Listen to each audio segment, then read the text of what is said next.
Hi everyone, in this video we are going to learn about data binding. So data binding is the process of synchronization of data between the component and view. There is actually two type of data binding in Angular.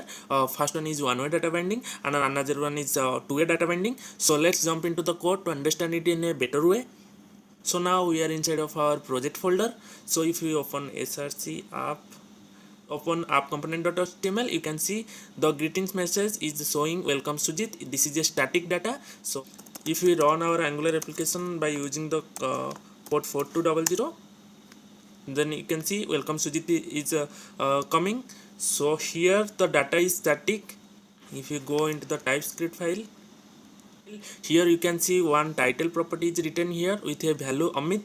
So we want to render this Amit into our website by using the first method of one-way data binding, which is interpolation. I will just give a brief introduction about these 3 points. We will discuss more in details in the later of the video. Here what we have to do, we have to copy this title property, and here instead of Sujit just cut it, and in the interpolation you have to just write like this title.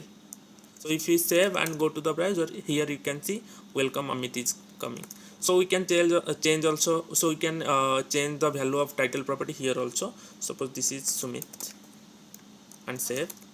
Here we can see Sumit is coming. So the dynamically data is loading in the web browser, and the data flow is from this type script file, which is the class file, to the HTML file, which we are calling template file. So this is one example of one-way data binding. So you can see the data flow. The data is flowing from this class file to the view file, and the symbol is like this double curly brace. So there is another method through which you can also achieve one-way data binding, which is property binding. So the symbol is square bracket. So let's take an example for that. Suppose there is an input tag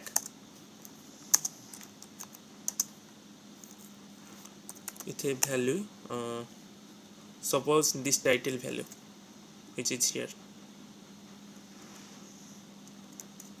Suppose here you can see the value is title is coming, but we want to show this title property value, which is Sumit, inside of this input box. So what we have to do, we can achieve this by using property binding. Just in the attribute you have to use square bracket and control save. Here you can see the Sumit is coming inside of the box. So this is one of example of property binding. Then the third way through which we can achieve one-way data binding is event binding. So here you can see the data flows from the template to the component.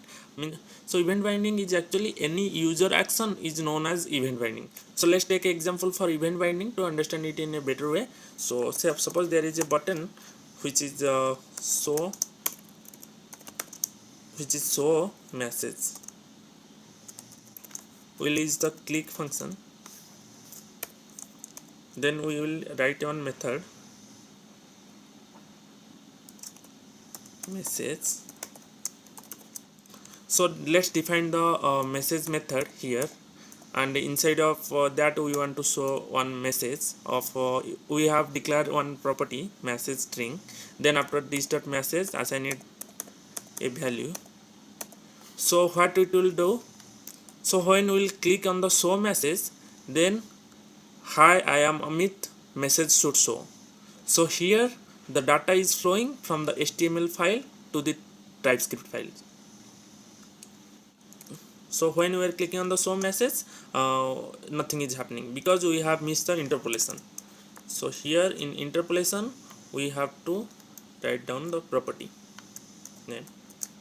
So here when we are clicking the show message, you can see hi I am Amit is showing here. So this is the example of event binding, where the data is flowing from the template file to the TypeScript file. So we have covered about interpolation, property binding and event binding. Let's jump into the two-way data binding.